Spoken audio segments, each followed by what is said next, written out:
Oke, bismillah, kita mulai ya. Jadi untuk hari ini kita akan langsung pembahasan soal dan langsung dibahas di soalnya, tiap soalnya. Akhir ada games, ada beberapa latihan yang perlu kalian coba ini ya, kerjakan, tapi itu nanti di akhir saja. Oke, sekarang hari ini bakal izin share screen dulu. Ya udah deh ya. Seperti biasa, untuk bahasa Inggris kita akan dipenuhi dengan teks. Jadi nanti adik-adik kalau misalnya memang ada kesulitan untuk memahami teksnya, bilang aja ya, mau di private chat ke Kak Dini juga nggak apa-apa. Yang penting Kak Dini bisa tahu apa yang bisa Kak Dini bantu buat kalian. Oke, kita start from the number one. Nah, di sini ada teks yang tidak terlalu panjang ya. Ini masih pendek teksnya. Untuk soal 1 sampai nomor 3. Oke, coba kita baca dulu. Nah, di sini ada teks tentang tanaman ya. Planting a garden is a lot like having a family. Apa yang become dependent atau jadi apa ya, dependent itu mengandalkan. Kan kalau independent dia mandiri ya. Berarti kalau ini tidak mandiri, on the gardener and begs for water on a hot summer day. Gardeners also have to clean up the space around their plants as they shed spent petals, as they require pruning, and as they become choked with weeds. Weeds itu rumput, ya. Weeds itu rumput, bukan weeds yang itu. Ini rumput.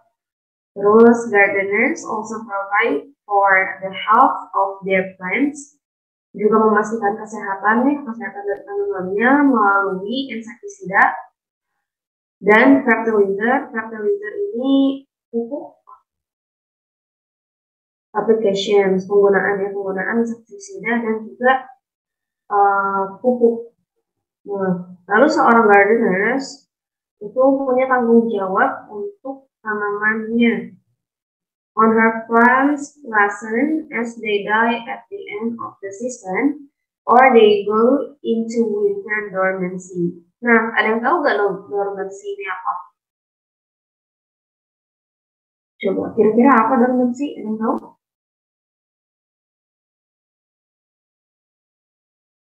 Oke, nah, apa? Putus-putus?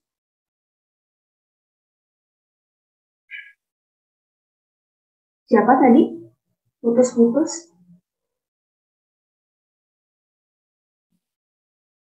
Oke, bukan mungkin. Oh, ada hibernasi, iya. Mantap. RMDZ dipanggilnya apa? RMDZ? Susah. Oke, betul ya. Kalau di hewan ini hibernasi. Betul sekali. Terus, like gardeners, parents find their children dependent on them for food and nourishment. Nah, ada food, ada nourishment. Sebenarnya nourishment juga sama. Itu makanan ya sebenarnya, nutrisi. Hanya saja, kalau misalnya makanan itu ya emang makanan ya. Maksudnya, kebayangkan makanan seperti apa. Tapi kalau misalnya untuk nourishment, itu adalah makanan yang dia itu punya sifat yang sehat dan baik, halal thayyiban. Kayak gitu ya untuk nourishment. Jadi nggak cuma sekadar makanan yang bisa buat mengenyangkan perut, tapi juga yang baik untuk pertumbuhan dan kesehatan. Kayak gitu. Like gardeners, parents are constantly picking up after their children as toys and clothes are scattered throughout the house. Like gardeners, parents provide for the nourishment and well-being of their acute pleasure, reading review children with vitamins, supplements, food, and medicines. However, unlike gardeners, parents will find that their responsibility lessens as the child grows, but it doesn't come to an end. Jadi ini membandingkan ya, menyamakan juga gitu antara si gardener atau yang biasa suka berkebun, membandingkan antara tanaman dan juga anak, dan bagaimana si posisi gardener itu yang sama-sama seperti orang tua, baik untuk tanaman ataupun untuk anak-anaknya, kurang lebih seperti itu.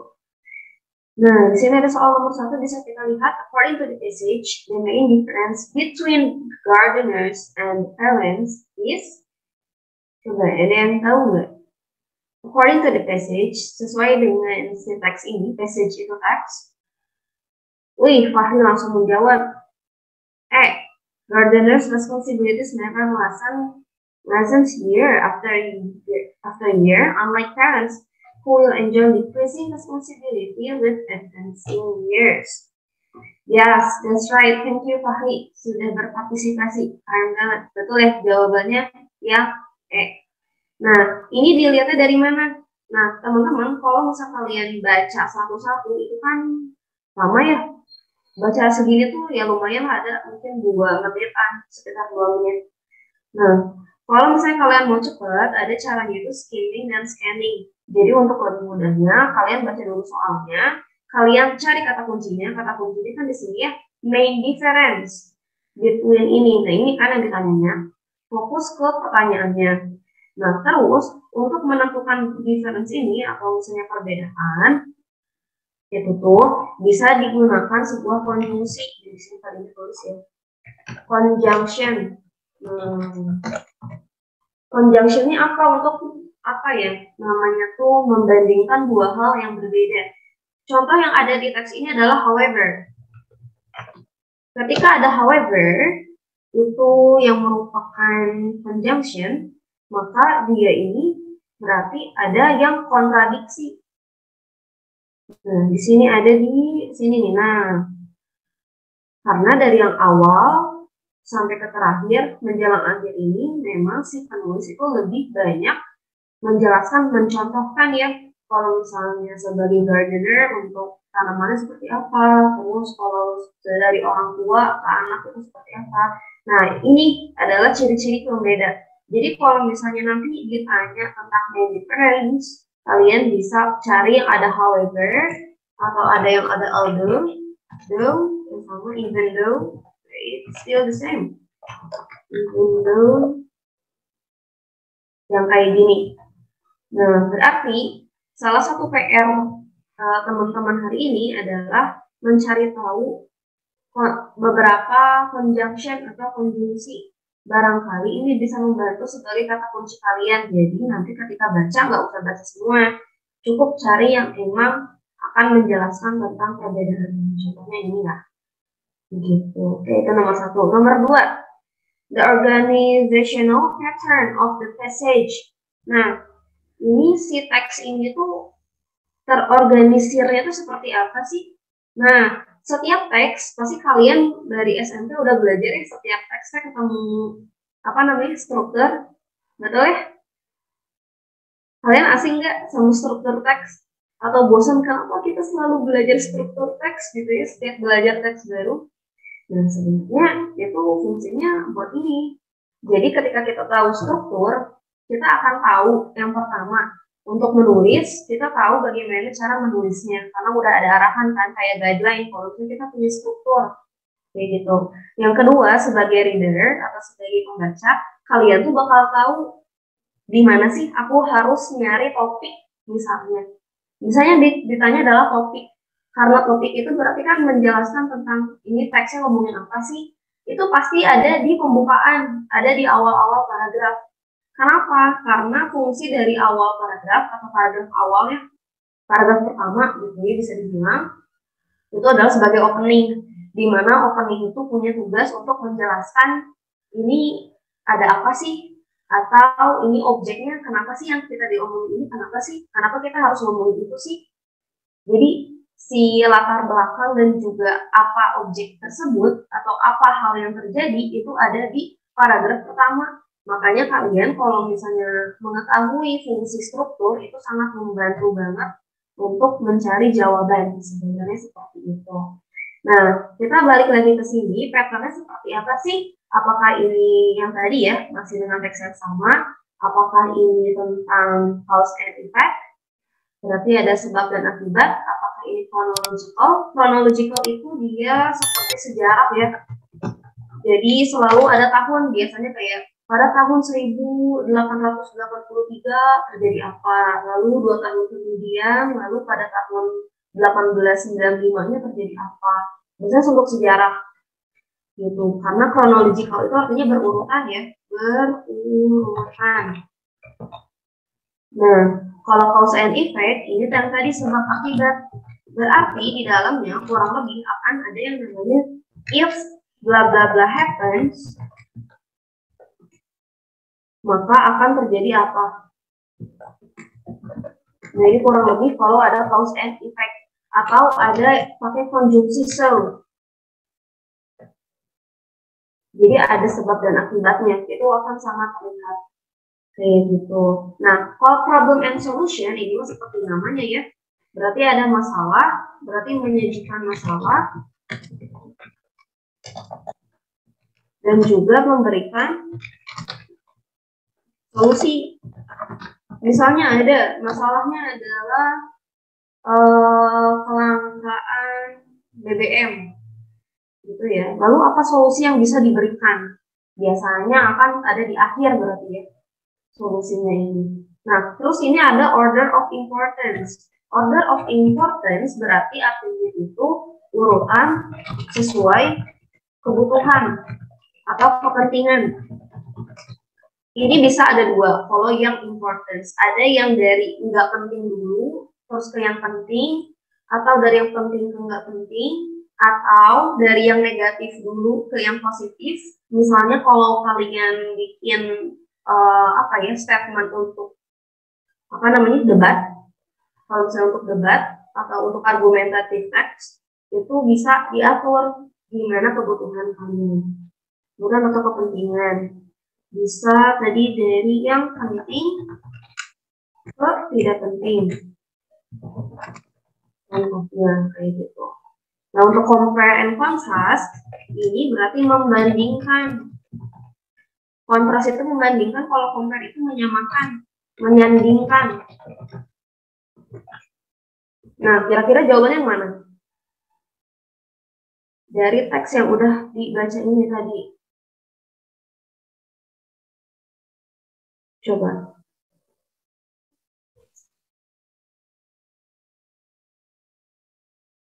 Fahri lagi, mantap, Fahri paling semangat nih. Betul ya, yang menyandingkan dan membandingkan, sama tadi jelas banget, tadi juga sedikit jelasin kalau tadi itu ngebayangin, mengilustrasikan bagaimana kalau jadi pekebun dan juga tanamannya, terus juga yang jadi orang tua dan juga ke anaknya bagaimana, dan juga di akhir ada however yang tadi kontras itu ya, jadi jelas banget nih. Oke, itu untuk nomor 2. Terus selanjutnya yang nomor 3. Nah, the word spent in the passage means. Spent itu ada di sini. Spent. Mana? Ini. Spent, shades, spans, petals. Petals itu kelopak bunga ya. Apakah itu finish? Finish itu artinya ada yang tahu? Ayo. Finish itu berarti beres ya, selesai. Kalau turn off, yang ini disebut phrasal ya. Phrasal verb. Atau kelompok kata. Kenapa kelompok kata? Soalnya ini nggak cuma satu kata ya, terdiri dari 2 kata. Nah, ini namanya phrasal. Barangkali kalian mau cari tahu artinya biar lebih banyak kosakata yang kalian miliki juga, itu bisa banget. Kalau turn off itu kan berarti matikan ya, mematikan. Bisa turn off the television, turn off the lamp, turn off and anything gitu ya, untuk mematikan. Turn off the computer. Dry itu kering. Bloom itu dia mekar. Ground itu tumbuh. The word span berarti artinya yang mana? Ini udah jelas banget ya. Jawabannya ini. Kenapa dry? Karena memang itu yang paling terdekat dari si teks ini. Kita balik lagi lihat ke teksnya. Gardeners also have to clean up the space around their plants. Berarti harus dibersihkan di sekitar si tanaman itu.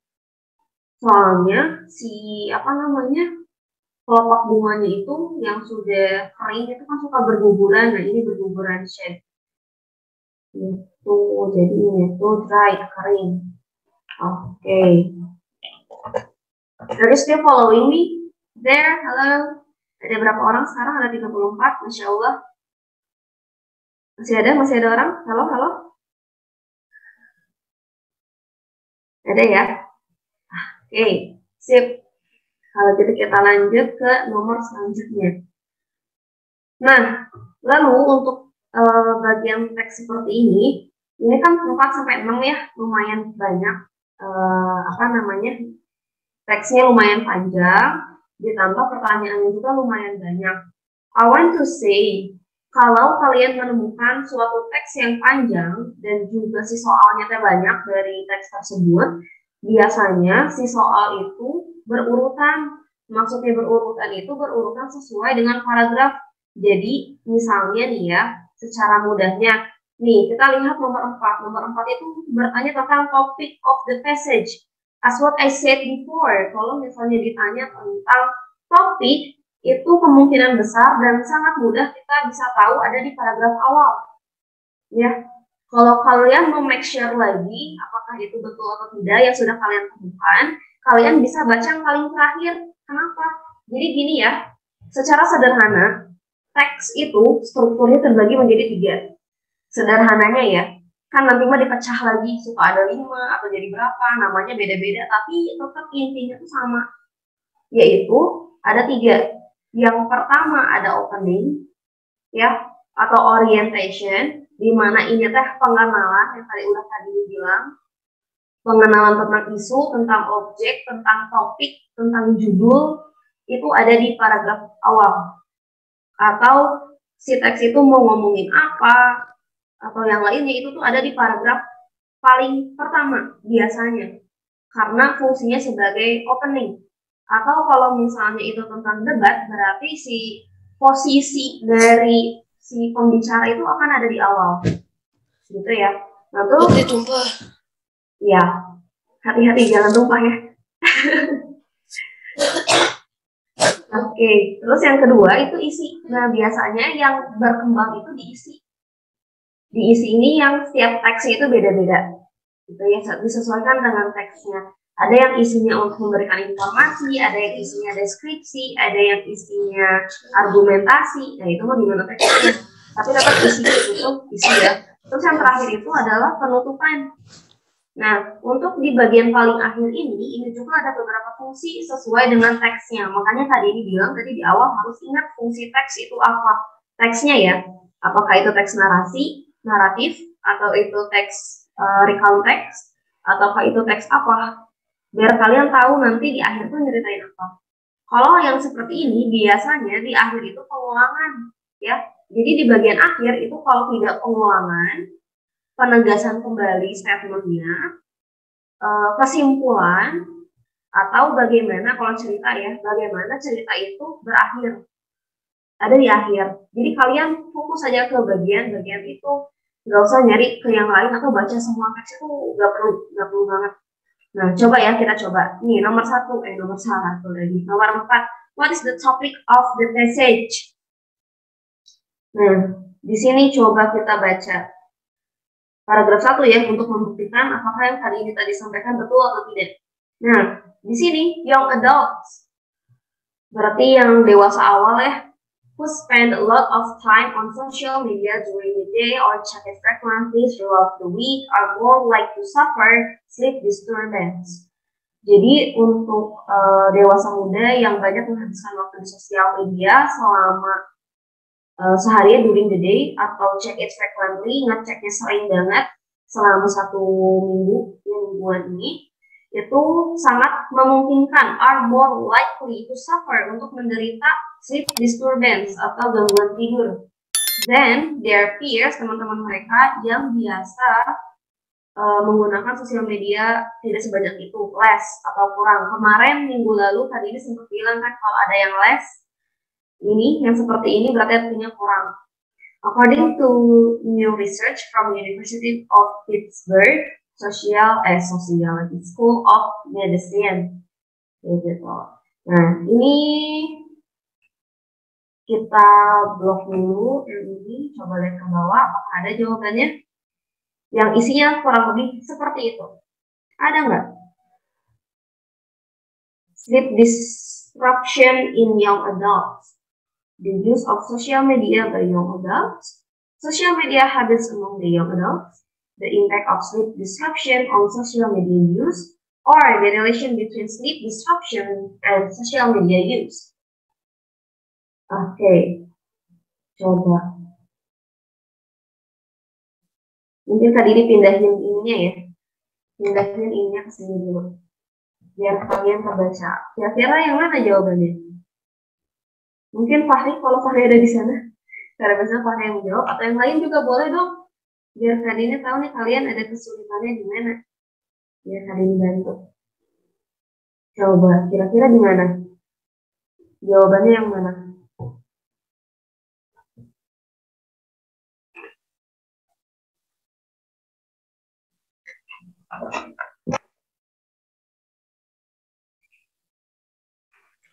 Atau bingung?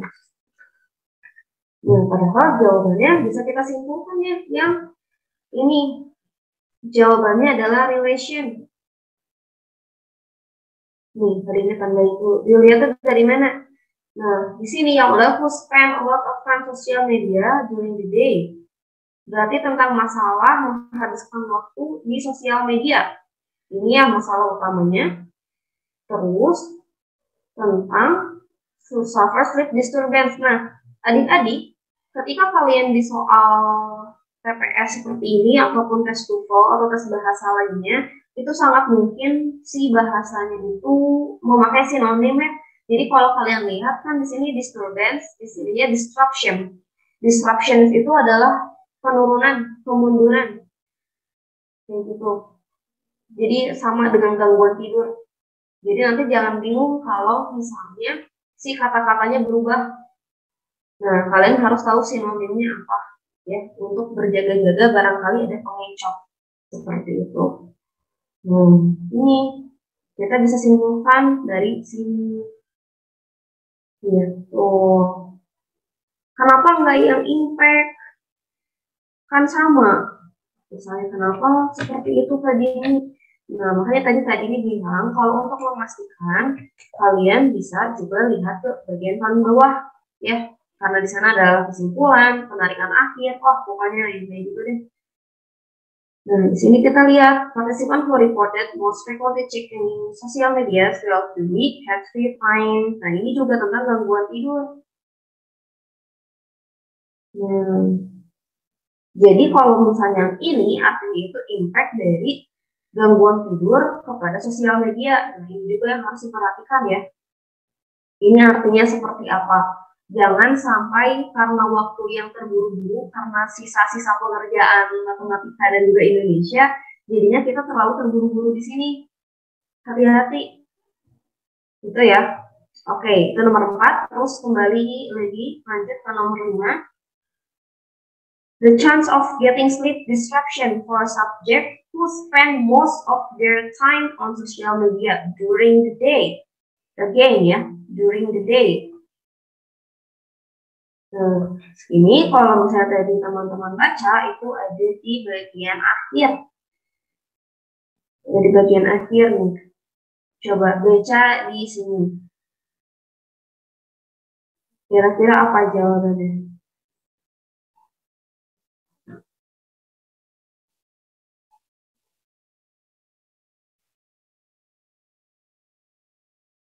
Di sini ada 2 ya.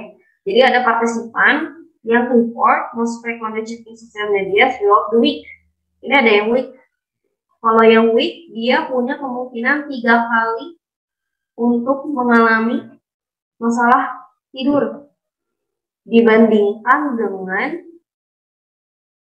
yang mengeceknya itu tidak terlalu sering. Ini list frequently. Participants who spend the most total time on social media throughout the day had twice the risk of disturbances. Nah, ini jawabannya. Jadi yang mana? Double, multiple, triple, equal, quadruple? Boleh, Mak? Kebetulan Rahma on cam. Hai, Rahma. Oke, Mutia, thank you so much. Betul ya, tadi twice. Nah, sekarang di minggu ini udah mulai banyak yang memunculkan sinonim. Kalau cuma sekali apa namanya?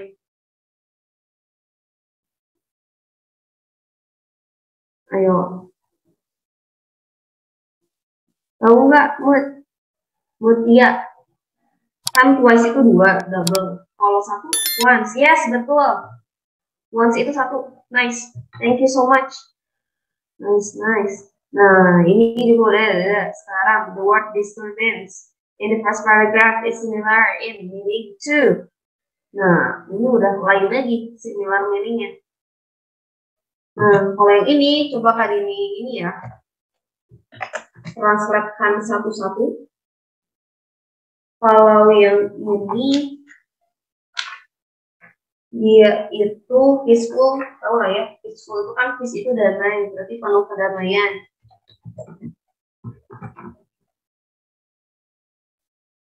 Nah, kalau insurrection ini dia lebih kepada berontak atau kerusuhan.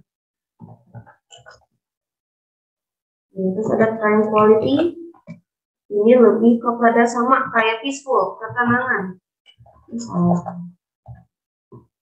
Ketenangan. Lalu untuk yang bagian B ini ada contentment, kepuasan. Depression. I think it's getting familiar with our ears. Ya, depresi. Ada yang sedang merasakan ini? Pusing kalau belajar terus. Ada gak?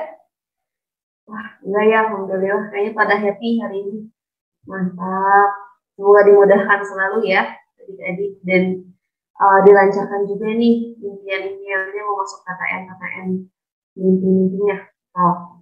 Nah, ini ada disturbance. The similar meaning of disturbance itu yes. Yang paling dekat itu adalah ini, insurrection. Berontak atau kerusuhan. Karena disturbances ini sendiri dia punya arti gangguan atau kerusuhan sebenarnya. Disturbance, gangguan. Oke, thank you Mutia. Nah, sekarang lanjut lagi. Tentang motif lightning.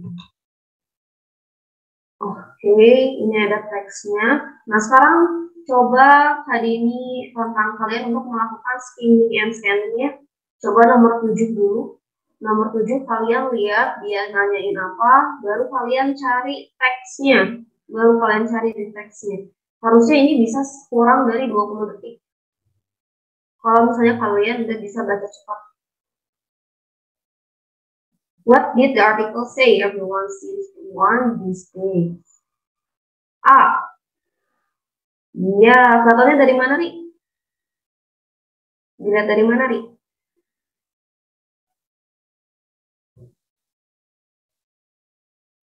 Paragraf 1 garis 1. Oke. Nice, thank you so much, Ri. Nah, ini ya. Kepanjangan sih, tapi di sini nih. Nah. Betul ya. Pearly white teeth. Oke.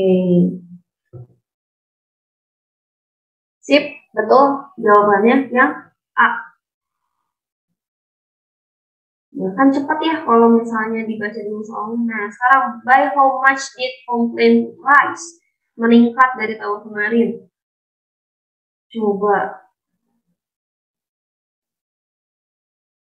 Nah, dari sini aja. Coba, ketemu nggak?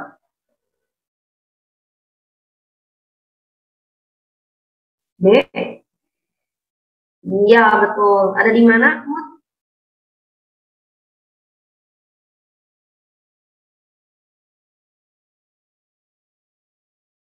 Kelihatan nggak ada di mana?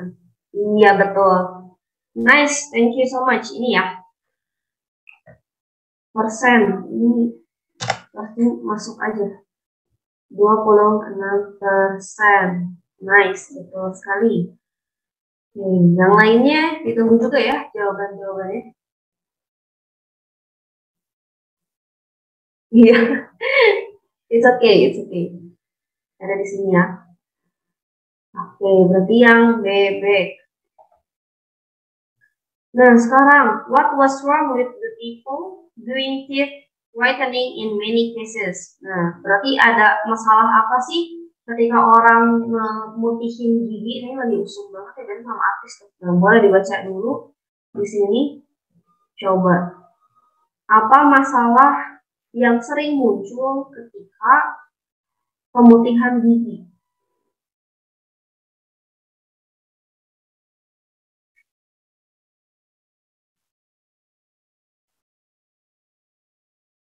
Ini nggak jauh beda, nggak jauh beda, nggak jauh dari yang beberapa masa itu ya. Ayo, itu dekat banget.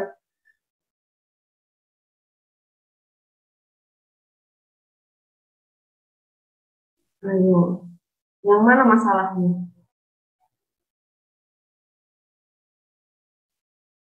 Jadi kita turun ke bawah, jawabannya ada ini.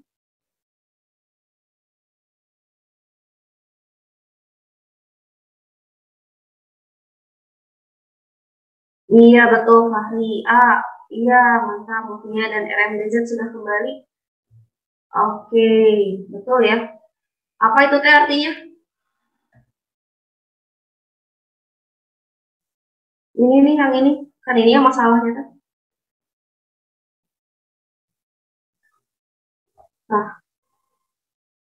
apa itu artinya? Iya, betul. Nah, ini bentar, ini ada berapa lagi ya? Oh, masih banyak, ada sampai 11 ya. Nah, kita beresin dulu udah sampai 11. Okay, now who are the only people that can do teeth whitening in the UK?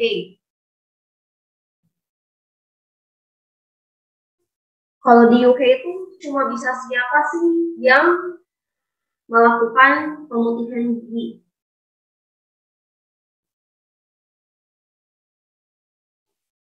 Itu juga nggak jauh dari yang tadi, laptopnya.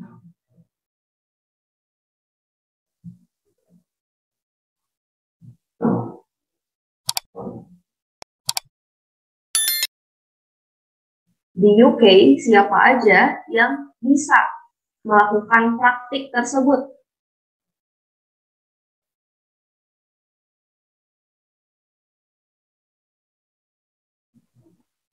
Tadi dibacain jawabannya mungkin ya. Ada doctors, ada dentist, ada artist, ada professionals, ada surgeon.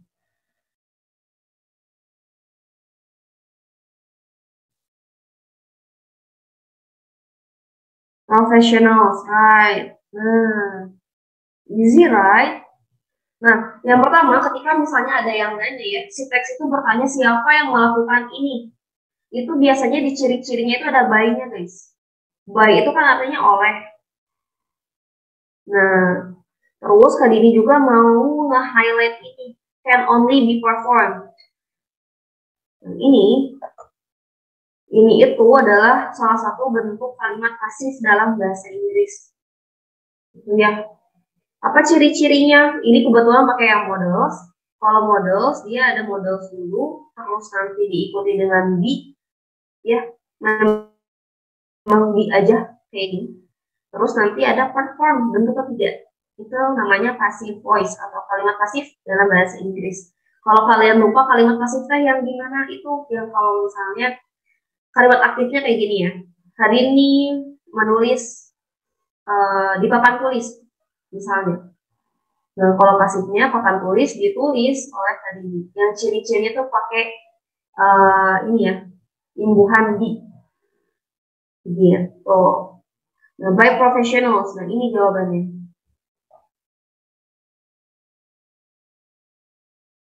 Betul. Nah, berarti yang tadi Kak ini sebutkan itu betul ya. Maksudnya adalah kalau misalnya ada teksnya panjang, terus ada apa sih ada soalnya banyak, itu gak akan loncat-loncat si pertanyaannya. Jadi pertanyaan awal berarti ada di paragraf 1 mungkin awal-awal. Terus pertanyaan selanjutnya ada di tengah-tengah. Pertanyaan selanjutnya lagi mulai ke paragraf baru. Jadi terus ke bawah. Jadi nggak akan celak gitu tuh nggak akan, karena kalau misalnya memang TPS itu mirip-mirip kayak TOEFL atau tes bahasa yang lainnya, itu mengacunya pasti ke sana. Nggak akan yang namanya ngacak gitu tuh, enggak lah, soalnya kurang tertata kalau untuk bahasa Inggris. Bahasa Inggris itu terkenal sekali dengan tertatanya, gitu ya. Oke, terus nomor 11 nih. What could someone get for illegally doing teeth whitening? Nah, kalau misalnya ada orang yang melakukan tindakan ilegal, apa yang akan dia dapatkan? Di sini ada.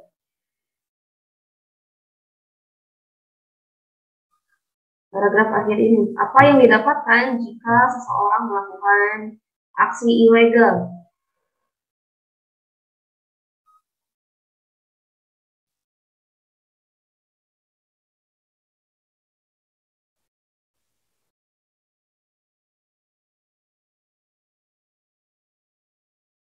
Apa ada yang sudah menemukan jawabannya? Oh, ada. Siapa ini? Iya, criminal record. Criminal record ya. Nah, dengar jawabannya. Ada criminal record atau bad reputation tadi ditanya. B atau D? I mean, if you have criminal record, then your reputation it could be bad, isn't it? D atau D? Nah, tadi udah jawab. Ayo, apakah tetap pada pendiriannya? Ataukah berubah?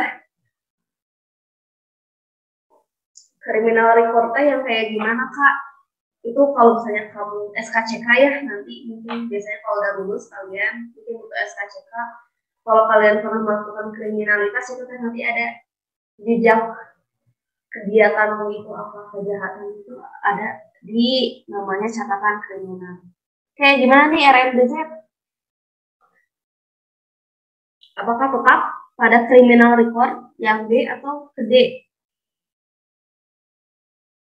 Mutia juga sama yang lain juga. Ini belum ada jawaban, kayaknya bingung ya. Setelah menerima criminal record jadi punya bad reputation, iya. Jadi tetap kamu tetap nggak tahu. Nah, ini jadi ketika di TPS kalian fokus dengan apa yang tertulis di teks, ya. Jadi jawabannya tuh betul yang ini criminal record karena di teksnya juga criminal record. Jangan sampai kita memasukkan opini kita nih ya, kan kalau misalnya kita berpikir mungkin bisa aja jadinya bad reputation gitu kan, iya nggak sih? Iya nggak? Iya kan? Orang kalau misalnya udah punya jejak yang buruk gitu pasti kan jadi jelek reputasinya. Tapi bukan itu, karena teks ini menanyakan yang ada di teks ya. Jadi kurangi opini. Kalau di sini fokus aja ke teks, apa yang teks sampaikan gitu. Kecuali kalau ditanyanya yang tersirat, nah itu agak hati-hati bacanya. Pilih yang benar-benar tetap sesuai pada teks, oke? Gitu. Jadi harus hati-hati. Betul kok jawabannya yang criminal record. Oke, gitu ya. Oke, lagi sebelum kita lanjut, Kak Dini mau ingetin kalau misalnya teksnya panjang, bacanya nggak usah loncat-loncat berurutan aja karena soalnya pun akan berurutan seperti itu. Terus Kak Dini kembali ingatkan teks itu strukturnya secara sederhana ada 3, ada pembukaan, ada isi, ada penutup ya. Kalian kalau nyari topik carinya di awal. Kalau mau mastiin bisa lihat ke akhir kesimpulannya apa. Gitu ya.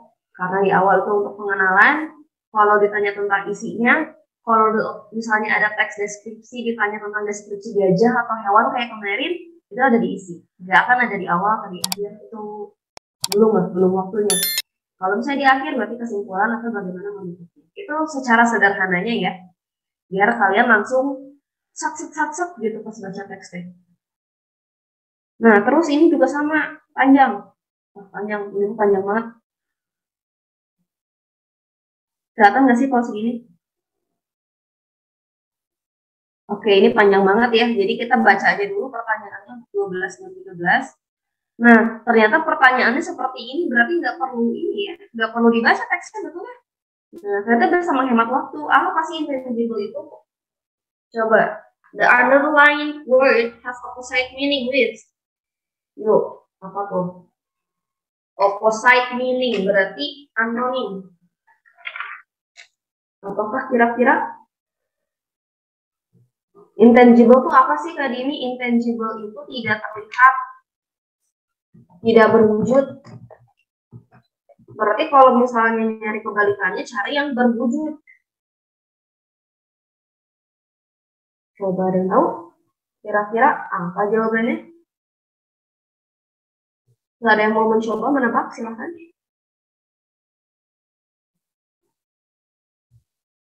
Oke, belum ada ya?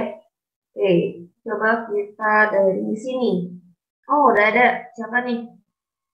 Mantap. Fahri dan Mutia. A, B. Ayo, apa? Jawabannya adalah yang perceptible. Kenapa yang ini? Gitu ya, artinya berwujud.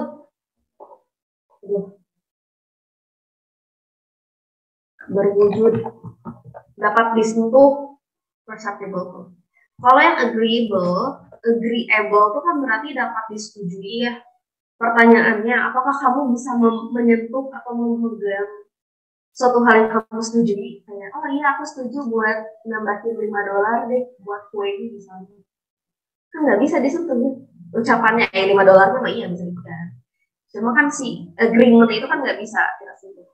Itu sesuatu yang abstrak, tidak tidak bisa disentuh lah gitu. Gitu. Dan ini yang berwujud jawabannya.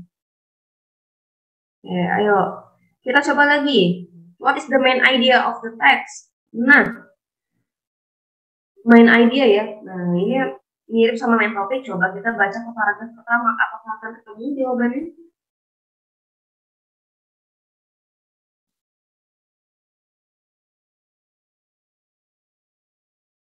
Ada nggak tuh?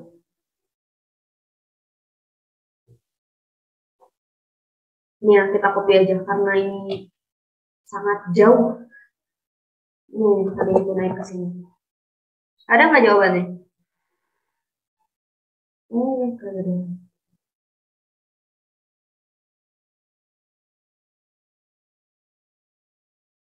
Ada nggak jawabannya?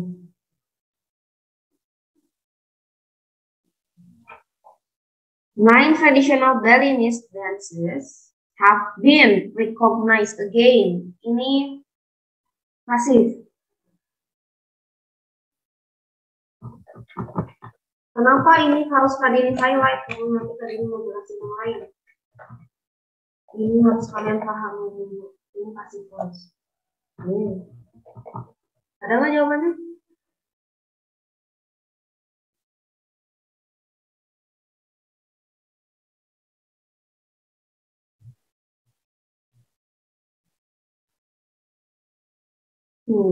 Yang ini yang paling mendekati itu jawabannya ada di nomor yang C.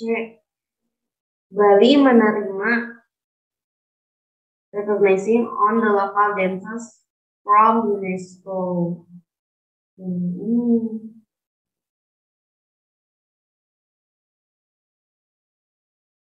Gitu.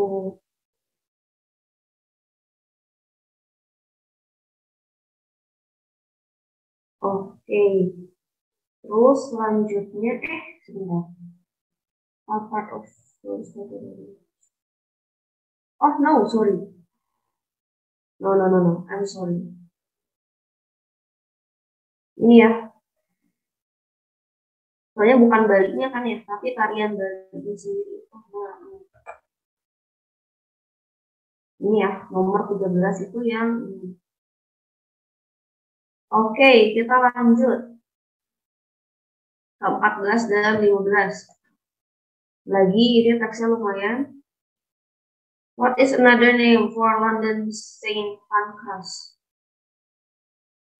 Ada nama lainnya? Coba lihat dari awal dulu. Bagian awal dulu. Biasanya dimulai dari awal. A railway station in London has been named as the best station in Europe for passengers. The station is London Saint Pancras, which is also called Saint Pancras International. Ya, ini. Nggak usah baca jauh-jauh ya, baca dari awal. Ini ada ya. Jawabannya ini. Soalnya kalau baca, lihat dulu dari awal. Terus, where do trains go to from Saint Pancras beside Belgium and France? Berarti besides itu bukan di sebelah ya, tapi selain Belgium dan juga France. Nah, kemana? Selain dari Belgium dan juga France. Dilanjutkan dari bacaan yang tadi aja, nggak usah jauh-jauh. Coba ada nggak? Holland. Yes. Nice, Fahri. Holland ya. Nice. Holland. Nah, itu untuk yang hari ini. Nah, sekarang kalian bisa ke ini, quizzes. Nah, kalian bisa sekarang menuju quizzes dulu. Kak Dini akan berikan waktu sekitar 3 menit. Bentar ya, Kak Dini stop share screen dulu. Sambil mencoba nih, yang tadi latihan kan tadi yang jelasin. Sekarang coba kalian mencobanya sendiri. Nah,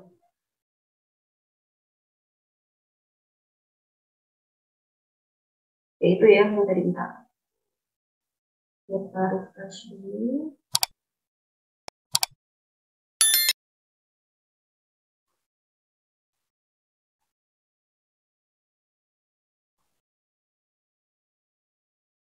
Ini akan ada 10 pertanyaan dan masing-masing pertanyaan itu ada sekitar 20 detik yang diberikan. Jadi coba kerjakan dulu ya. Tadinya akan kasih waktu sekitar 10 menit untuk kalian mengerjakan. Lebih dari 10 menit nanti disudahi dulu saja karena akan langsung kita bahas. Boleh? Langsung masuk.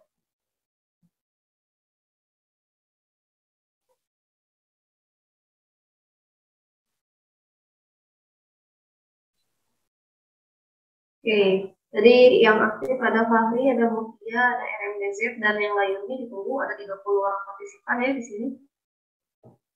Ayo, boleh diikuti.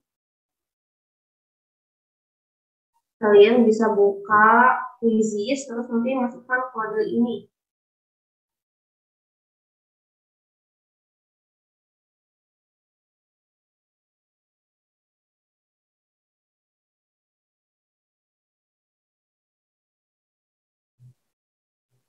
Ini masih kosong.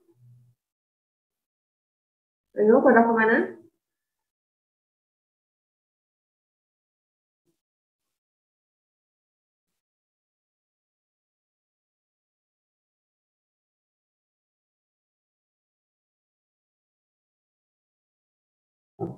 Tadi ini coba ini aja ya. Boleh juga ini.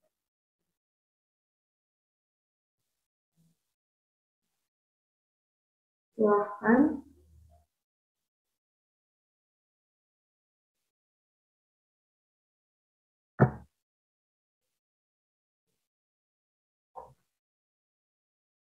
Passwordnya 003253.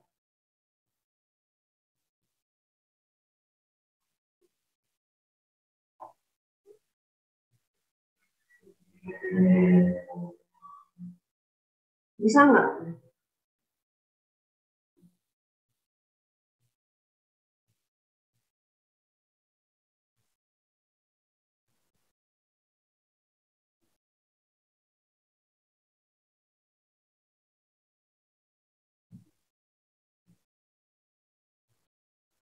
Ada yang kesulitan atau ada yang nggak bisa masuk?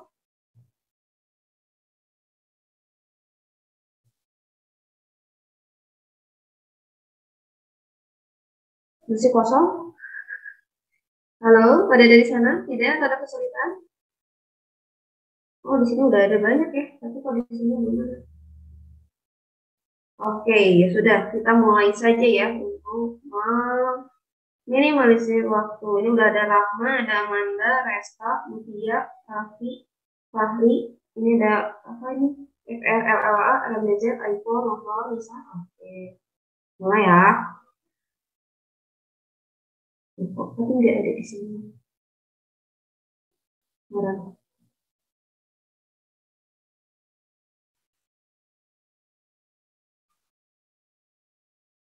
Wih, udah ada 13 peserta, 14.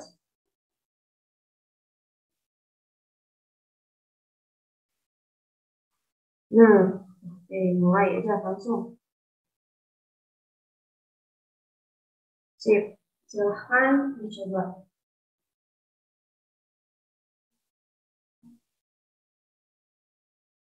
Nah, kita lihat ya.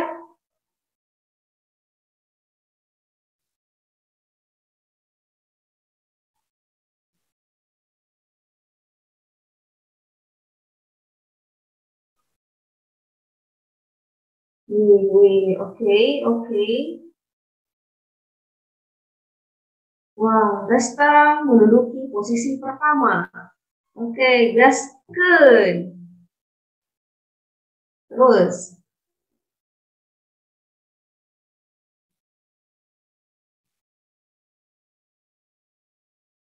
semakin cepat kalian jawab, mungkin semakin besar poinnya. Wih, Gabriel menyusul. V menyusul. Aiko juga. Wah, wah, Fahri harus hati-hati nih. Resta mengejar. Iya,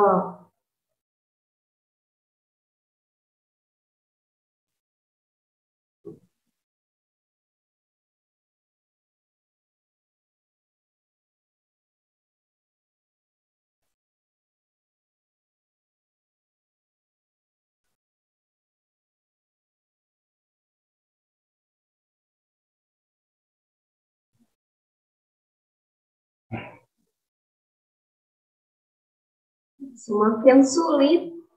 Wah, Fahri sudah ada di atas lagi. Persaingan yang sengit antara Fahri dan Aiko.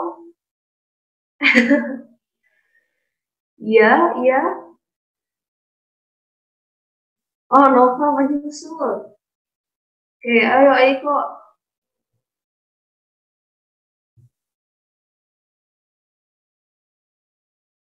Wah, asik nih. Saling susul-susul. Waduh, waduh.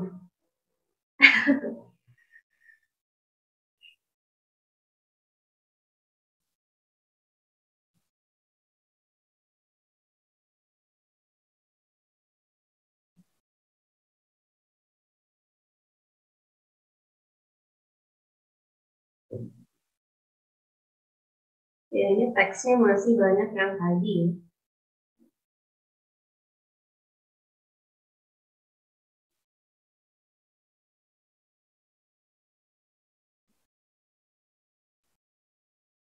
Nisa.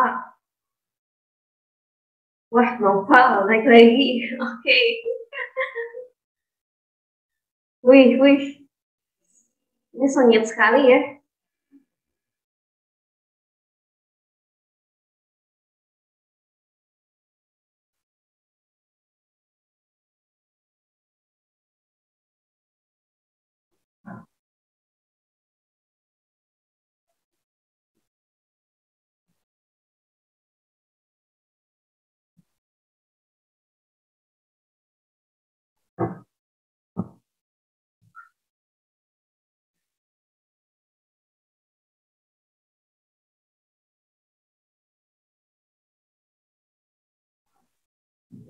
Wah, wih, ya, tapi sebenarnya Fahri belum bisa tenang karena teman-teman ini masih ada yang menyusul ya, nampaknya. Apakah ada yang bisa menyusul Fahri?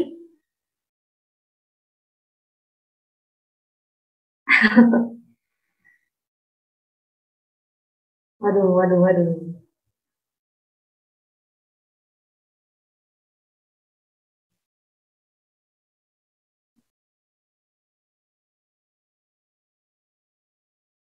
Oke, waktunya sekitar 3 menit lagi ya untuk yang lain.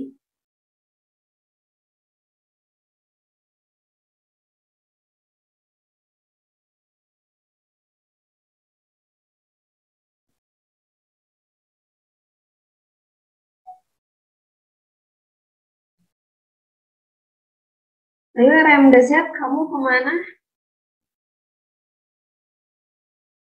Nah,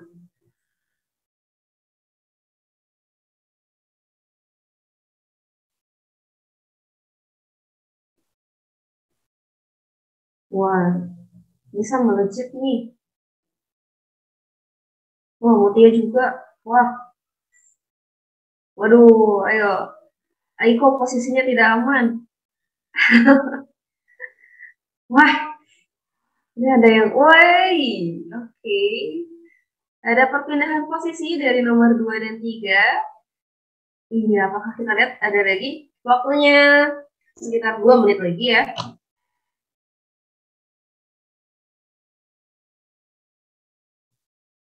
Iya.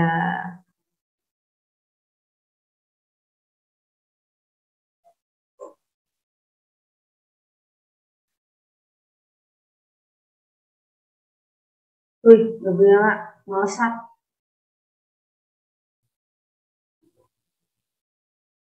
Wah, naik lagi Nisa.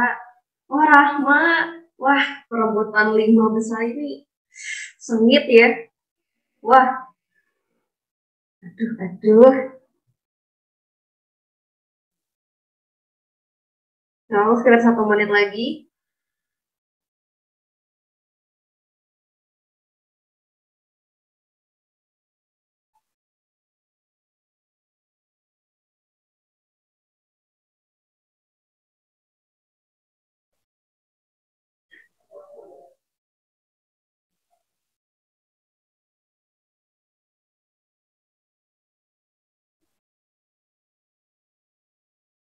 'Ini Resti mengejar.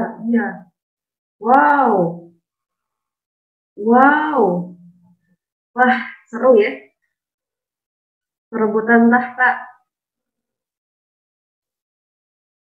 Kayaknya udah semua ya. Oke, 30 detik lagi.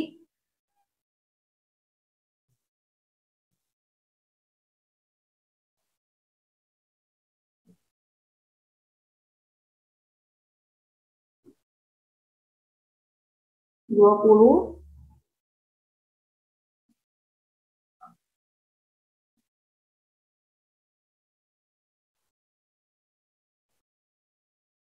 10, 9, 8, 7, 6, 5, 4, 3, 2, 1. Oke, it's done. Akhiri. Yes. Akhiri ya.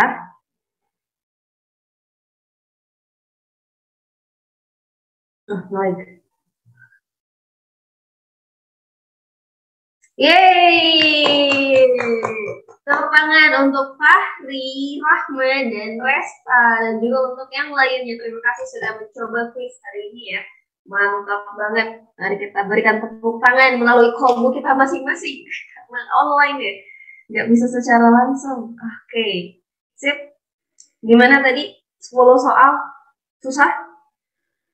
Apa? Bagian mana yang susahnya tadi ketika kerjain? Boleh sharing?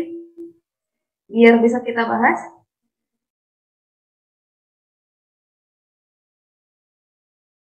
Atau tadi sebenarnya nggak tahu sih kan tadi aku pas ngisi pakai ini pakai feeling aja. Ada yang gitu? Gak apa-apa ya, tapi kalau feelingnya harus bener. Oke. Nah ini nih kan ini bakal share yang tadi. Nah, ini ada di bawahnya sebenarnya. Ini masih yang sama ya. Still the same text sebenarnya. Oke. BTW, kali ini masih tunggu. Yang tadi kalian susahnya di mana melalui personal chat itu nggak apa-apa ya. Di private chat itu nggak apa-apa. Oke, ini yang nomor satu tadi. Nah, adik-adik, ketika kita di soal bahasa Inggris, kemungkinan besar untuk di tahun depan berarti ya, akan mulai muncul atau mungkin dari sekarang juga kalian udah menemukan soal yang namanya parafrase. Jadi, parafrase itu adalah di mana kita merubah nih ya, si kalimat ini dengan kalimat yang lain, tapi maknanya masih sama. Jadi artinya kita harus tahu ini kan maksudnya apa, meaningnya apa. Jadi kita bisa cari kalimat yang lain dengan maksud yang sama. Di sini jawabannya yang mana tadi kalian? Ingat gak? Like gardeners, parents find their children dependent on them for food and nourishment. Nah, ini yang mana jawabannya kira-kira tadi?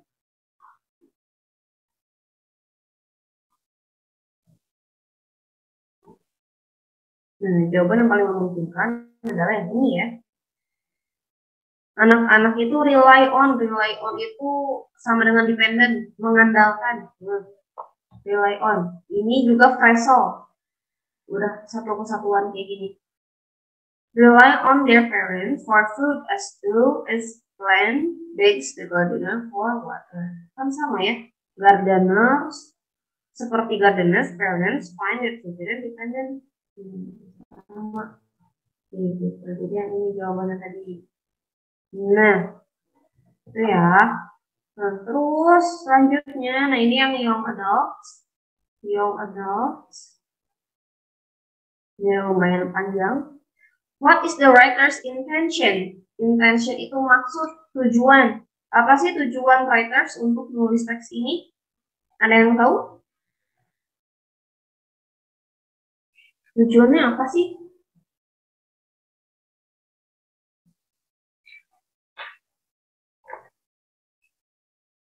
Nah, kalau yang ini tujuannya itu untuk menunjukkan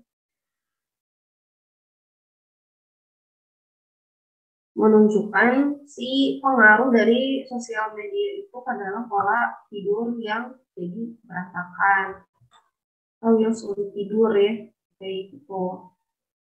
Ini intentionnya. Kalau suggest pasti dia akan menyarankan sesuatu, tapi kan nggak ada ya, dia tidak menyarankan apa-apa.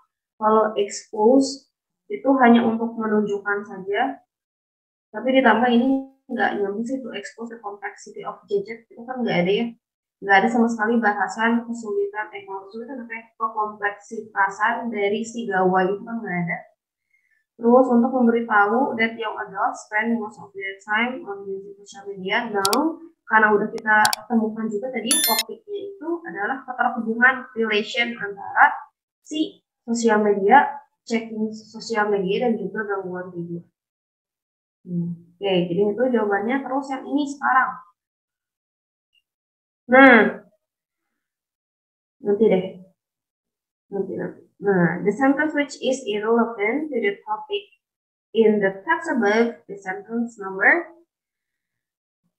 Jadi jawabannya nomor berapa?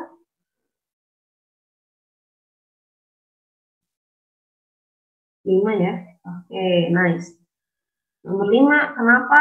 Nah, adik-adik, kalau misalnya kalian bingung, barangkali teksnya sangat menjebak, lihatnya di mana sih? Kalau lihat teks rumpang ya, irrelevant itu kan berarti tidak relevan alias tidak nyambung.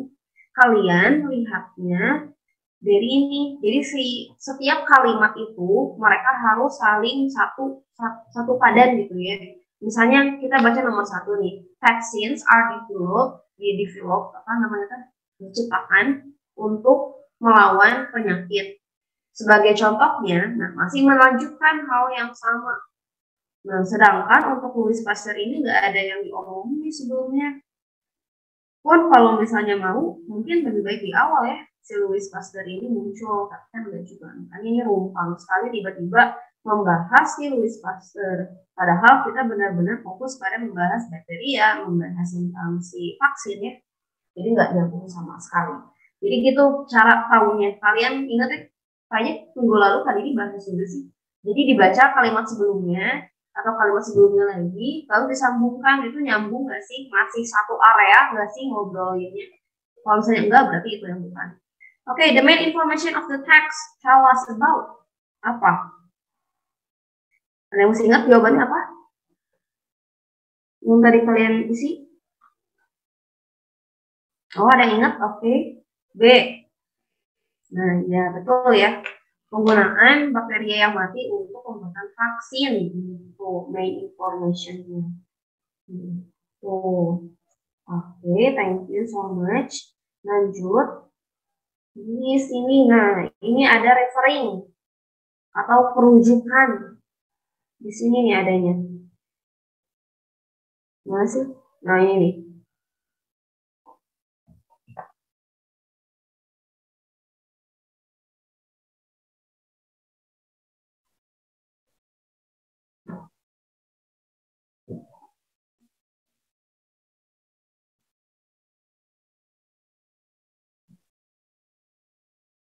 Ada yang ingat? Jawabannya tuh ini ya. Apa ini? Iya. Thank you, Mut.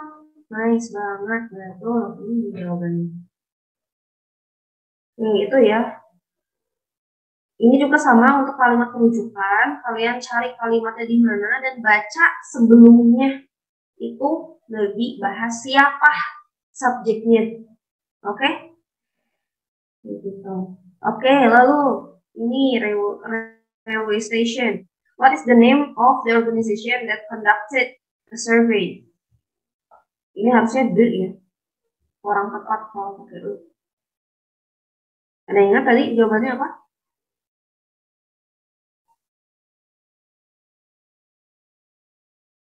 Udah mulai mudah ya. Bahasa Inggris itu mudah, guys. Mudah kok, mudah. Karena semuanya ada di teks. How many German stations were in the top 10? Nah, di top 10 ada berapa stasiun yang ada di Jerman?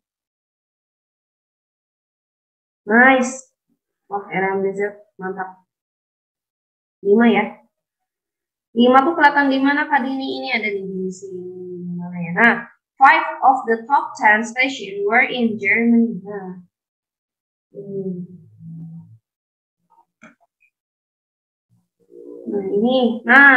ini dia. Nah, tadi itu mau bahas ini sebenarnya. Kan biasanya suka bingung ya kalau lihat soal seperti ini tuh aku harus jawabnya yang mana, kan semua katanya apalagi kayak gini mah sama ya.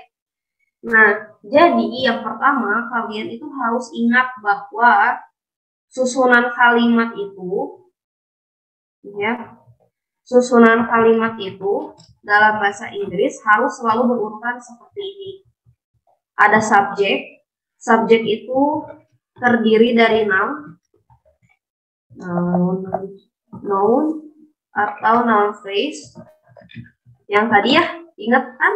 Ingat ya? Ayo, phrase yang mana? Phrase itu yang terdiri lebih dari satu kata. Ya, nanti kita lihat yang kayak gimana. Noun phrase terus akan diikuti dengan verb, oke, atau kata kerja, atau phrasal verb, it's still the same, masih sama aja, kata kerja, atau phrasal, it's okay, phrase, verb phrase, pokoknya harus verb alias kata kerja.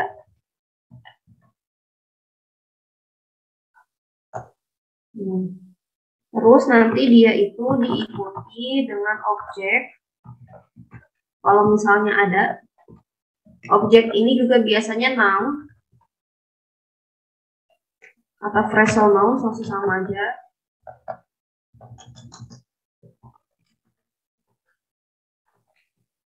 Terus ada keterangan lainnya kalau misalnya ada pelengkap.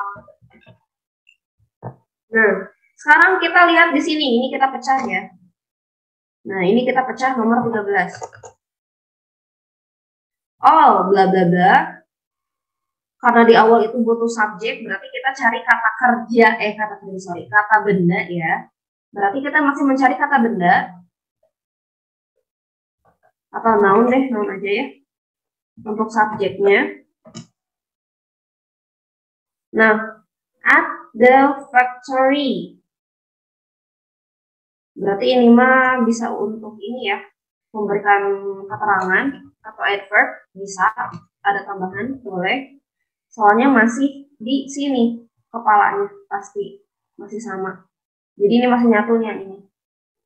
Nah, kalau udah ada subjek berarti kan ada verb. Nah, di sini udah ada verbnya. Has stopped itu adalah verb. Ini adalah bentuk perfect. Perfect itu ciri-cirinya ada has atau ada had. Kalau has berarti dia present perfect.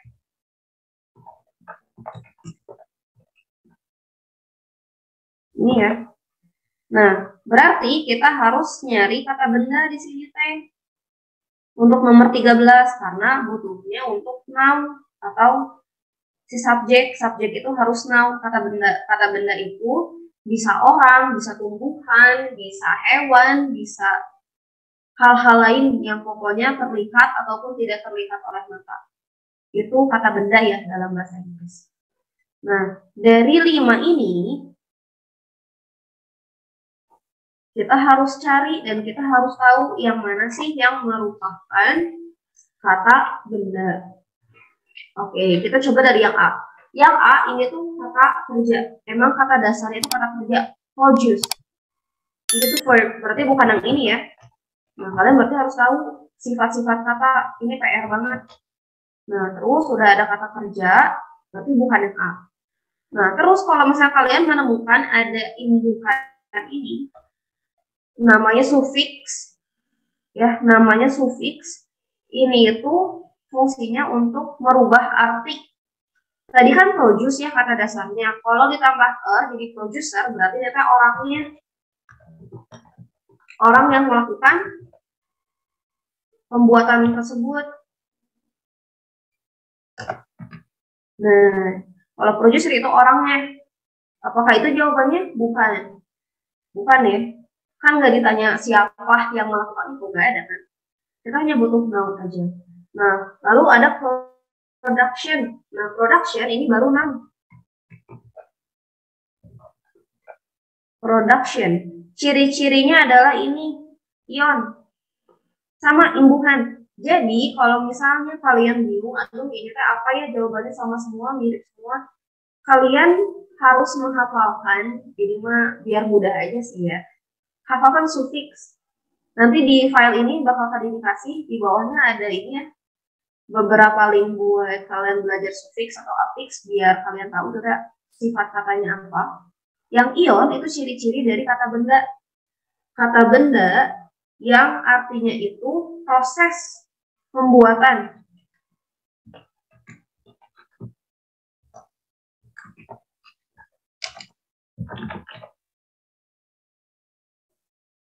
Ini nggak enak banget jadi.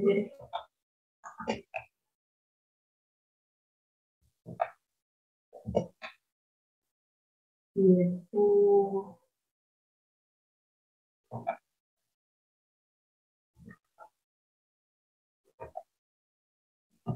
Nah, itu ya.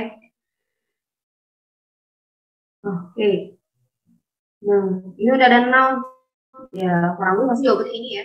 Tapi kita lihat dulu. Produktif. Nah, orang produktif ini itu adalah adjektif. Ciri-cirinya ini. Tadi ini ciri-ciri ini ya. Ini adjektif. Merupakan adjektif yang dibentuk dari kata benda.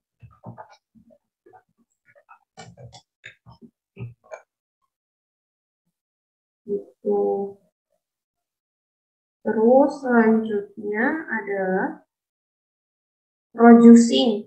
Nah, adik-adik kalau misalnya ada kata kerja yang pakai ing, kalian bisa pilih ini kalau di kalimatnya misalnya ini ada is, ada to be. Nah, kalian harus ingat-ingat lagi to be itu ada apa aja. To be itu yang are, am, is, was, were, yang kayak gitu, atau have been, had been, harus ada been-nya, itu kalian baru bisa pakai ini sebagai verb, sebagai kata kerja, ya. Kalau ada to be, jadi harus dilihat dulu ada to be-nya atau enggak. Kenapa? Soalnya kalau yang verb in kayak gini, dia itu nggak bisa berdiri sendiri, dia itu butuh yang namanya to be. Tapi dia bisa nggak pakai to be, namanya bukan verb tapi namanya gerund, nggak perlu pakai to be. Nah, itu hati-hati nih, jangan terkecoh. Kan dari, nah udah gini kan kelihatan ya, yang noun cuma ini, nah maka itu inilah jawabannya. Gitu, oke. Itu yang pertama. Kita lanjut ke yang nomor 14. Nomor 14, kalau bisa kita lihat di sini, employees promise that they will not return to work. Nah, until they bla bla bla a new contract with the factory owners. Nah, ini kalau misalnya ngelihat mah gampang ya bisa jawab gitu. Tapi kalau bingung, nah, kembali kalian harus analisis dulu. Di sini ada conjunction until. Ketika ada conjunction, berarti dia itu bisa ada dua subjek dan juga dua verb. Nah, contohnya yang kayak gini. Kan ini udah ada ya, they kan subjek. Will not return. Nah, ini adalah verb. Will yang modal ini maksudnya ke verb. Will not return to work until. Nah, karena kalau misalnya kepanjangan, fokusnya ke yang ini aja yang dicarinya apa ya, kalimat yang dicarinya. Di sini kan udah ada they, udah ada subjek. Ya kan? Karena udah ada subjek, berarti kita perlu nyari verb. Gitu aja. Sebenarnya sesederhananya. Subjek nih. Udah ada subjek. Berarti kita harus cari verb, karena di sini belum ada verbnya. Ya kan?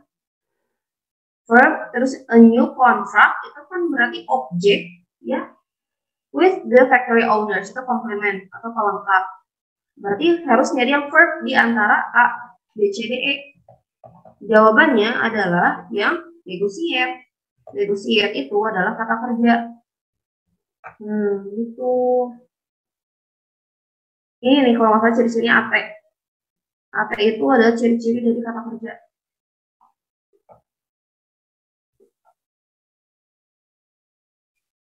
Sama, ini namanya imbuhan. Kalau yang or, ini sama kayak yang tadi, orang. Nah, ini orang, yang ini tadi verb. Nah, terus ada negotiable. Ini adjective atau kata sifat. Negotiation itu noun atau negosiasinya ya. Terus ada negotiating. Nah, ini sama. Sama kayak ini. Kalau dia ada to be-nya kayak is negotiating, itu berarti verb. Tapi kalau cuma negotiating doang, berarti dia itu gerund. Gerund ini adalah pembentukan suatu kata yang awal dari kata kerja, ya kayak gini. Tapi dia tuh digunakan seperti kata benda. Kayak gitu, itu namanya gerund. Kalian bisa baca-baca lagi ya tentang gerund. Nah, terus, nah ini yang terakhir. Springfield, bla bla bla. Panjang. Kita tarik. Springfield berarti dia adalah subjek. Ingat ya, subjek itu selalu di depan. Udah ada subjeknya. Oh, udah ada ininya, apa namanya? Verbnya. Di sini udah ada verb. Terus juga ada keterangan waktu. Nah, di sini saya Mas Februari, bla bla bla bla bla. Nah, karena di sini verbnya udah komplit, kemungkinan besar di sini masih untuk subjek. Nah, jadi di sini kita harus cari noun. Kita harus cari yang kata benda untuk di sini. Kayak gitu. Jadi kata benda tuh nggak harus cuma satu aja ya untuk subjek, tapi bisa terdiri dari lebih dari satu kata. Namanya yang phrase tadi. Nah, dari 5 ini, yang merupakan kata benda, itu merupakan yang ini, ekonomi.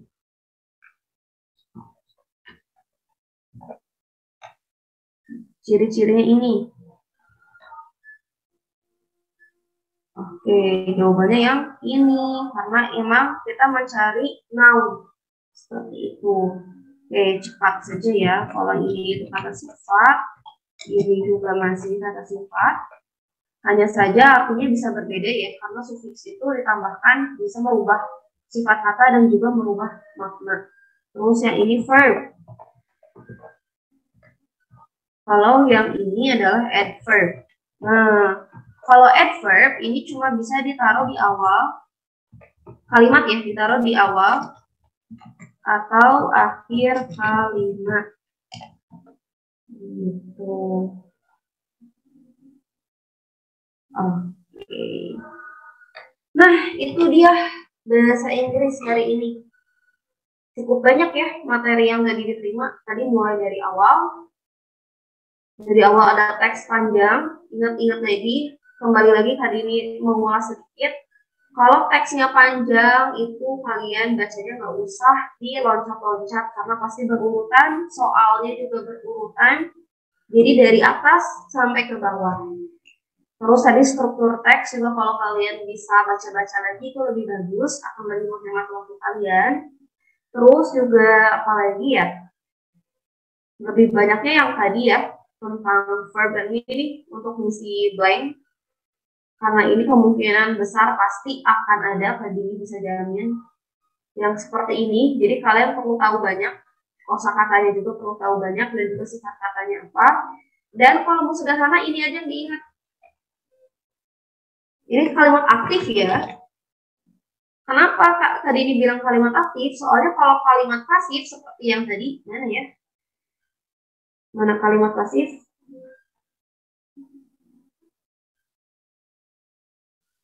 Nah, kalau misalnya kalimat pasif seperti ini, dia itu diawalinya dengan objek. Mereka sama-sama noun, tapi kan beda fungsi ya. Kalau subjek itu yang melakukan pekerjaan, kalau objek itu yang dikenakan pekerjaan. Jadi bakal beda artinya. Kayak gitu ya. Paling itu aja yang harus diperhatikan. Ada yang mau ditanya dulu Kak? Kalau nggak ada, Kak ini mau kirim file sendiri ya. Lewat sini aja.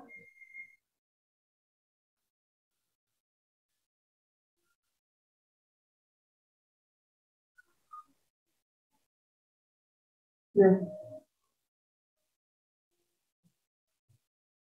ya nggak usah dikirim. Mungkin nanti Kak ini kirim lewat ini ya. Titip ke Kariko atau mungkin ke Teh Naili untuk dikirimkan ke adik-adik semua. Gitu. Gimana, ada yang mau ditanyakan dulu atau masih ada yang belum paham? Atau kecepatan tadi nih ngenaranginnya?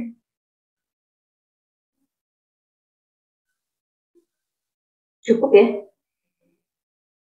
Oke, sepertinya cukup. Kalau misalnya kalian ada yang masih belum paham dan masih mau bertanya, silakan hubungi ini ya. Jadi nomor WA ini bisa hubungi ke sana. Atau kalau kalian di Buah Batu, bisa ke Buah Batu. Soalnya kali ini diamnya di unit Buah Batu aja. Barangkali gitu mau nanya langsung silahkan. Mungkin itu aja berarti ya. Kalau misalnya tidak ada yang ditanya, semoga pertemuan hari ini ada yang bisa diambil oleh teman-teman dan juga bisa lebih semangat lagi ya untuk mempelajari bahasa Inggris. Karena insya Allah ini nggak cuma berhenti buat di kuliah, tapi juga buat pekerjaan kalian ke depannya biar lebih mudah. Mungkin itu saja untuk hari ini. Jadi terima kasih banyak untuk yang sudah hadir dan juga sudah berpartisipasi. Terima kasih banyak. Mari kita tutup dengan mengucapkan hamdalah. Alhamdulillahirobbilalamin. Dan sampai jumpa di minggu depan. Bye bye. Assalamualaikum.